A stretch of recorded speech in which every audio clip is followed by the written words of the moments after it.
Hello everyone, welcome to my YouTube channel. This is Tenu Dubey here, and today I am here with new topic of calculus, that is volumes and surfaces of solid of revolution. In my previous lecture video, we already studied about quadrature, that is area under plane curves, and today we are going to study about volume and surfaces of solid of revolution. So first of all, let us see definition. When plane area is revolved about a fixed straight line lying in its own plane, the body so generated by plane area is called solid of revolution. What does it means? When a plane area is revolved about a fixed line, जब भी हम किसी plane area को किसी fixed line के about अगर हम उसको revolve करते हैं, rotate करते हैं, तब द बॉडी सो जनरेटेड, उसको रोटेट करने से जो बॉडी क्रिएट होगी उस प्लेन एरिया से, उसे हम क्या बोलते हैं? Solid of revolution. And the volume generated by plain area is called volume of revolution. और उसी रोटेशन की वजह से अगर किसी भी प्लेन एरिया का जो वॉल्यूम जनरेट होता है उसे हम कहते हैं volume of revolution. The fixed line about which the plain area rotate is called axis of revolution. वो फिक्स लाइन जिसके अबाउट वो प्लेन एरिया रोटेट करेगी उसे ही हम कहते हैं एक्सिस ऑफ रिवॉल्यूशन. हो सकता है किसी भी कर्व को अगर हमको रोटेट करना है तो अबाउट हम एक्स एक्सिस कर सकते हैं, यानी कि मेजर एक्सिस, या फिर अबाउट हम उसको minor axis that is Y axis भी रोटेट कर सकते हैं. तो इसी को हम कहते हैं axis of revolution. Now let us see some examples of solids of revolution. Example number 1, when a right angle triangle is revolved about one of its sides generates are right circular cone. जब हम right angle triangle को किसी भी एक side में अगर उसको rotate किया जाता है तो हमें क्या मिलेगी? Solid body right circular cone मिलेगा. Similarly when the rectangle is revolved about cone its side, cone of its sides generates a right circular cylinder. So when we rotate a rectangle, which solid body we get? We get a cylinder. Similarly, when the semicircle is revolved about its diameter or a circle is revolved about any of its diameter generates a sphere. Okay, when we rotate a circle of a plane area about any axis, what do we get? We get a solid body which is a sphere. Now here, to calculate the volumes and surfaces of this generated solid body by the revolution, we need some basic formulas. So here are some formulas. You can see formula number 1, integration. Here the formula is given: integral with limits a to b pi y square dx. This is the first formula. Here the integration is done with respect to x, therefore the limit points a to b are the points of x, that is x varies from a to b. This is the formula when the revolution is about x axis. Okay, we use this formula when revolution is done about x axis. X axis is also known as major axis. Here you can see that the coordinates are x is equals to a and x is equals to b. जब हम x axis के about अगर revolution कर रहे हैं तब हम इस फॉर्मूले को यूज़ करेंगे, और यहाँ पे इंटीग्रल के जो लिमिट्स रहेंगे, limits of integration a to b, वो आपके x के पॉइंट्स रहेंगे. सिमिलरली अगर आपका क्वेश्चन सेम होता है और अगर if the axis of revolution is y axis, suppose we are rotating about y axis, the formula changes like this. You can see when we rotate about y axis, the formula is this: integral from c to d pi X square dy. Okay, जब y axis के about rotation होगा तो यही formula क्या हो जाएगा? Pi X square dy. और limit of integration आपकी क्या है? c to d. What does it means? c to d, what are this are the limit points according to with respect to y, that is y varies from c to d. Similarly, if the equation of curve is in polar coordinates, that is r is equals to f of theta, we use this formula: integral from a to b pi y square dx, which will be equals to integration alpha to beta pi y square dx by d theta into d theta when the equation of curve is in polar coordinates. Similarly, when the axis of revolution is not the x-axis but line y is equals to c. Suppose the axis of revolution is not about any of axis but about any line, then the formula for that volume is v is equals to pi integration from a to b y minus c whole square dx. What is y minus c? Y is equals to c is, suppose you are given equation of line, then we have to use this formula. Okay. Similarly, if the axis of revolution is about the line, x is equals to d, this one about the line x is equals to d, then your formula becomes like this: volume is equals to pi integral from a to b x minus d whole square dy. Here a to b are the limit points of x because integration is done with respect to x, and here a to b the limit points are with respect to y, that is y varies from a to b. So this is the basic difference. Now let us see some example based on volumes. So here is the one example: find the volume of the solid generated by the revolution of the circle x square plus y square is equals to a square about x axis. Okay, so here equation of circle is given and we have to find the volume when this circle is revolved around its x axis. Okay, यहाँ पे एक circle का equation दिया हुआ है और हमको उसका वॉल्यूम फाइंड आउट करना है. किसका वॉल्यूम? अगर मैं इस सर्कल को अबाउट एक्स एक्सिस रोटेट करती हूँ तो उससे जो सॉलिड जनरेट होगा उसका वॉल्यूम मुझे यहाँ पे फाइंड आउट करना है. So let us see the solution. Here the given equation of circle is x square plus y square is equals to a square. So clearly radius is equals to a, hence the radius is a. So clearly on revolving the circle of radius a about x axis, the coordinates are minus a0 and plus a0 as shown in the figure. You can see when we rotate, first of all we have to draw a circle of radius a. Now when we rotate this circle, you can see the limit points with respect to x. What are the x limit points of x? I am rotating this circle like this. Okay, like this circle can be rotated. So when you rotate this circle, from where to where x varies, you have to see to write down limit points with respect to x. Okay, so here you can see, here the points of x are minus a comma 0. 0 is y and minus a is x, and here the coordinate axis is a0, that is points are a0. Okay, so now come to the formula. Clearly from diagram it is clear that x varies from minus a to plus a. Therefore volume of a sphere is given by, this is our formula, that is integration with limit points pi y square dx. Okay, why we are using this formula? Because it is given in the question that the rotation is done about x axis. Rotation किसके about हो रहा है? About x axis हो रहा है, और क्योंकि rotation about x axis हो रहा है तो हम फॉर्मूला पाई वाई स्क्वायर dx लगाएंगे. अगर रोटेशन अबाउट y एक्सिस होता तो हम फॉर्मूला लगाते पाई x square dy. Okay, it is clear. तो अबाउट x एक्सिस हो रहा है, that's why we are using formula with respect to x. Now in this formula I have to put the limit points with respect to x, and here we know that limit points are minus a to plus a, that's why we have written limit points minus a to plus a. Okay, now start solving this calculating part. First of all you have to put the value of y in forms of x square. So clearly the given equation is x square plus y square is equals to a square. From this equation we can calculate the value of y square, which is equals to a square minus x square. Now put this value. Pi is a constant, that's why integral के बाहर आ जाएगा. Now we have to do integration of a square minus x square with respect to x. So integration of a square with respect to x will be a square x, and integration of x square with respect to x will be x cube by 3, and limits are minus a to plus a. Now we have to do calculation of limits, that is upper limit minus lower limit. So first we have to put a in place of x कैसे करते हैं अपर limit minus lower limit का calculation?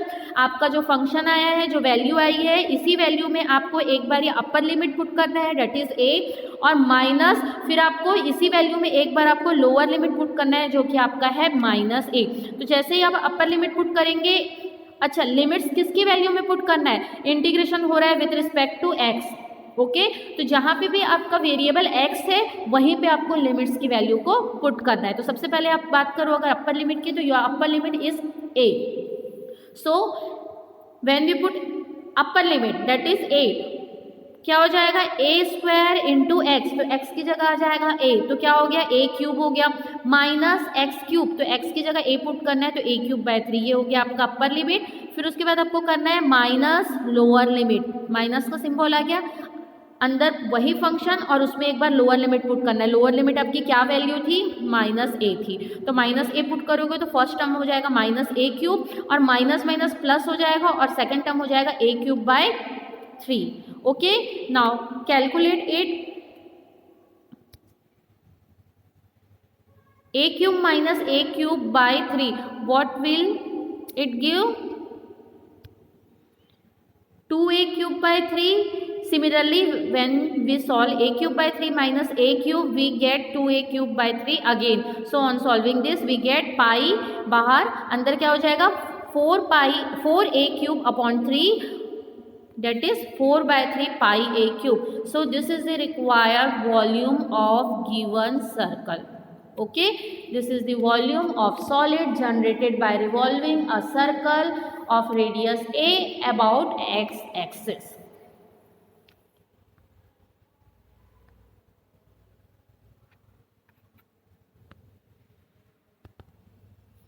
Okay, so before proceeding to our next examples, let us see some basic remark. Okay, these two remarks are very important to solve questions on volumes. Remark number 1, prolate spheroid. क्या होता है prolate spheroid? कुछ questions ऐसे होते हैं जिसमें आपको axis of rotation नहीं दिया होगा, सिर्फ एक वर्ड लिखा होगा प्रोलेट या फिर ऑबलेट स्फेरॉइड। सो आपको खुद से समझना होगा कि एक्सिस ऑफ रोटेशन क्या है। डेट मीन्स रिवॉल्यूशन जो हो रहा है किसी भी गिवन कर्व का, वो अबाउट विच एक्सिस हो रहा है, you have to determine by yourself. So prolate spheroid that means a solid generated by half revolution of an ellipse about its major axis, that is x axis. Okay, तो कोई भी अगर solid generate हो रहा है half revolution से, अगर हम रिवॉल्यूशन पूरा कंप्लीट 1 ना करके सिर्फ हाफ रिवॉल्यूशन कर रहे हैं और अबाउट मेजर एक्सिस कर रहे हैं, मेजर एक्सिस किसको कहा जाता है? एक्स एक्सिस पे, ठीक है। तो अगर हाफ रिवॉल्यूशन हो रहा है अबाउट एक्स एक्सिस, तो उसी को, उससे जो सॉलिड बॉडी जनरेट होगी उसी को हम प्रोलेट स्फेरॉइड कहते हैं। Similarly second definition is oblate spheroid. So what is oblate spheroid? A solid generated by half revolution of N ellipse about it's minor axis. Okay, जब हाफ रिवॉल्यूशन होगा और about it's minor axis हो रहा है, minor axis यानी कि Y axis, तो उसी को हम क्या बोलते हैं? Oblate spheroid. तो क्या समझ में आया आपको? प्रोलेट स्फेरॉइड तब होता है जब हाफ रोटेशन हो रहा है अबाउट एक्स एक्सिस, और ऑबलेट स्फेरॉइड तब हो रहा है जब हाफ रिवॉल्यूशन हो रहा है अबाउट वाई एक्सिस। अच्छा, किसका हाफ रिवॉल्यूशन हो रहा है? Revolution of N ellipse. हम बात कर रहे हैं इलिप्स की। अगर आपके पास कोई इलिप्स का इक्वेशन दिया हुआ है और बोल रहा है कि ऑबलेट स्फेरॉइड है सॉलिड आपका, तो आपको समझ जाना है कि रोटेशन आपका हाफ हो रहा है और अबाउट वाई एक्सिस हो रहा है। इसी तरीके से अगर प्रोलेट स्फेरॉइड मेंशन है, डेट मीन्स रोटेशन हाफ हो रहा है और अबाउट एक्स एक्सिस हो रहा है। Okay, so let us see some example. First one is find the volume of solid generated by revolving the ellipse x square upon a square plus y square upon b square equals to 1 about major axis. So here it is given the rotation is done about major axis. Major axis that means x axis. Okay, so first of all the given equation of ellipse is this one, x square upon a square plus y square upon b square equals to 1. Now on putting, what we have to do, we have to calculate the coordinate axis. हमको यहाँ पे क्या करना पड़ेगा? First of all coordinate axis calculate करना पड़ेगा कि x कहाँ से कहाँ तक वरी कर रहा है और उसी तरीके से y कहाँ से कहाँ तक वरी कर रहा है। तो अगर मुझे x के कोऑर्डिनेट पॉइंट्स निकालना है तो जो गिवन इक्वेशन है उसमें मैं एक बार ही जैसे ही y को 0 पुट करूंगी मुझे x के कोऑर्डिनेट पॉइंट्स मिल जाएंगे। So on putting y is equal to 0 we get the coordinate axis of X, that is क्या किया मैंने, X square upon A square is equal to 1 हो जाएगा। जैसे ही आप y को 0 करोगे implies that x square is equal to a square, implies that x is equal to plus minus a. तो x की लिमिट पॉइंट्स यहाँ पे हमने कैलकुलेट कर ली। Here x varies from -a to +a। Clear. Now similarly अगर मुझे y के लिमिट पॉइंट्स कैलकुलेट करना है तो मुझे क्या करना पड़ेगा, x को 0 रखना पड़ेगा। बेसिकली इस क्वेश्चन में मुझे अबाउट x एक्सिस रोटेशन हो रहा है, इसलिए मुझे सिर्फ x के लिमिट पॉइंट्स की नीड है। बट मैं यहाँ पे y के लिमिट पॉइंट्स भी कैसे कैलकुलेट करेंगे आपको करके बता रही हूँ, क्योंकि कुछ क्वेश्चंस ऐसे होंगे जिसमें आपको y के लिमिट पॉइंट्स भी कैलकुलेट करना पड़ेगा। तो कैसे करना है, जो भी आपका गिवन इक्वेशन है इसमें आपको एक बारी x को 0 पुट करना है। जैसे ही x 0 पुट करोगे आपको y के कोऑर्डिनेट एक्सेस मिल जाएंगे। Here we get y square upon b square is equal to 1, implies that y square is equal to b square, implies that y is equal to plus minus b। तो y के limit points वहाँ पे मिल गए, that is y varies from -b to +b। So figure of ellipse is drawn as shown below. Figure of ellipse इस तरीके से बनेगा। x के लिमिट पॉइंट्स मुझे मिल गए -a to +a, ये आपका हो गया x एक्सिस, ये हो गया y एक्सिस। मुझे यहाँ पे इलिप्स का फिगर ड्रॉ करना है और पॉइंट्स मैंने निकाले हैं कि x एक्सिस को -a और +a पे कट कर रहा है, जो भी आपका कर्व बन रहा है, तो आपका इलिप्स यहाँ से यहाँ लाई करेगा। सिमिलरली हमें पता है कि y को कहाँ पे कट कर रहा है, -b से +b पे, तो इसीलिए x और y दोनों के कोऑर्डिनेट एक्सिस यहाँ पे कैलकुलेट करना इंपॉर्टेंट है। Okay, now we have to find the volume of solid generated. So volume of solid generated is given by, here again the axis of rotation is about x axis, that's why we are using this formula with respect to x. Now the limit points dx है, that means x के respect में integration हो रहा है, तो जो limits points होंगे वह x के लिखने पड़ेंगे। और हमने ऊपर कैलकुलेट किया हुआ है कि x varies from -a to +a, इसलिए लिमिट्स पॉइंट्स आपके आएंगे -a to +a। Now solving part, pi is constant, so integral के बाहर आ जाएगा, अंदर क्या बचेगा, Y square dx, Y square की वैल्यू आपको रखनी है। तो हमको जो गिवन इक्वेशन है, इक्वेशन ऑफ इलिप्स, वहीं से मैं y की वैल्यू कैलकुलेट कर सकती हूँ। ओके, वाई स्क्वायर की, sorry here it is Y square, तो वाई स्क्वायर की वैल्यू हो जाएगी b square in bracket 1 minus X square upon a square. So put this value in this integral. Okay, now you have to calculate only when we take LCM of this part, that is this part, you will get a square minus x square upon a square, a square को बाहर ले आया, overall ये पूरी value आपकी क्या हो गई, कांस्टेंट है, तो इंटीग्रल के बाहर आ गई, अंदर क्या बचा, a square minus X square dx। Now we have to do integration of a square with respect to x and x square with respect to x। So what we will get a square x minus X cube upon 3 with limit points -a to +a। Now do upper limit minus lower limit, आपको क्या करना है, अब upper limit minus lower limit करके calculation करना है। जैसे ही आप कैलकुलेशन करोगे आपको ये वैल्यू मिलेगी, overall bracket 2/3a³ plus 2/3a³ that is 4/3a³। ठीक है, ब्रैकेट ओपन करने पे हमें फाइनली आंसर मिल रहा है 4/3 पाई a square. So this is your final answer. Okay, let us see one more example to make the concept of volume clear. So here one more example is there. The question is find the volume of oblate spheroid generated by revolving the ellipse this. Okay, so देख सकते हो अब यहाँ पे about किस axis हो रहा है, रोटेशन ऑफ एक्सिस नहीं दिया है, सिर्फ लिख दिया है ऑब्लेट स्फेराइड। तो हमने डेफिनेशन पढ़ी है कि ऑब्लेट स्फेराइड क्या होता है, जब हम किसी भी दिए हुए इलिप्स को अगर अबाउट माइनर एक्सिस यानी कि अबाउट वाई एक्सिस रोटेट करते हैं और वो भी हाफ रिवॉल्व करते हैं, तो जो हमको जो फिगर मिलता है वही क्या होता है, ऑब्लेट स्फेराइड होता है। ठीक है, तो यहाँ पे ऑब्लेट स्फेराइड दिया हुआ है, तो आपको समझ में आ जाएगा कि रोटेशन क्या हो रहा है, अबाउट वाई एक्सिस हो रहा है। अब अबाउट माइनर एक्सिस हो रहा है यानी कि वाई एक्सिस, तो हमको वाई के लिमिट पॉइंट्स लेना पड़ेंगे। ठीक है, तो इक्वेशन ऑफ इलिप्स सेम है, तो एक्स और वाई के कोऑर्डिनेट एक्सिस जैसे हमने अभी निकाला बिल्कुल वैसे ही निकलेगा। तो एक्स वरी करेगा आपका -a to +a और वाई वरी करेगा -b to +b। Now direct come to the formula of volume. Here the volume is done about the minor axis, that is y axis. Hence the volume is given by this formula, that is integration from c to d pi x square dy. क्योंकि y axis के about rotation हो रहा है तो dy वाला formula put करेंगे. अब जैसे ही y वाला फॉर्मूला पुट किया, that means integration with respect to y हो रहा है, तो लिमिट पॉइंट्स आपके y के होंगे, डेट इज -b2 + b. बस अब सारी वैल्यूज को इस फॉर्मूले में आपको पुट करना है. एक्स स्क्वायर की वैल्यू बिल्कुल वैसे ही निकालेंगे जैसे हम वाई स्क्वायर की गिवन इक्वेशन से निकाले थे. वैल्यू पुट किया, कांस्टेंट को इंटीग्रल के बाहर किया, और जो वैल्यूज बची उसका इंटीग्रेशन करना है with respect to y. Then upper limit minus lower limit, complete calculation, और at last you will get the final answer, that is 4/3 pi a square b. Okay, so we have done 2 examples based on volume. ठीक है. अगर आपका कोई भी curve का equation दिया है, उसका वॉल्यूम जनरेट करना है, वॉल्यूम निकालना है, कैलकुलेट करना है, तो कैसे हम कैलकुलेट करते हैं यहाँ हमने सीखा. हमने अलग अलग फॉर्मूला यूज़ किया. अगर अबाउट एक्स एक्सिस हो रहा है तो with respect to D X वाला इंटीग्रेशन यूज़ करेंगे, और अगर अबाउट वाई एक्सिस हो रहा है तो with respect to D Y हमको इंटीग्रेशन करना है. और जिसके रिस्पेक्ट में इंटीग्रेशन होगा, लिमिट पॉइंट्स ऑलवेज उसी की पुट करना है. तो आई होप कि आपका आज ये कॉन्सेप्ट कि किसी भी दिए हुए कर्व का वॉल्यूम कैसे निकालते हैं, अगर उसको हम रिवॉल्व किए करें तो उससे जो सॉलिड जनरेट होगा उसकी वॉल्यूम को कैसे कैलकुलेट की जाती है, ये आपको क्लियर हो गया होगा. So thank you so much.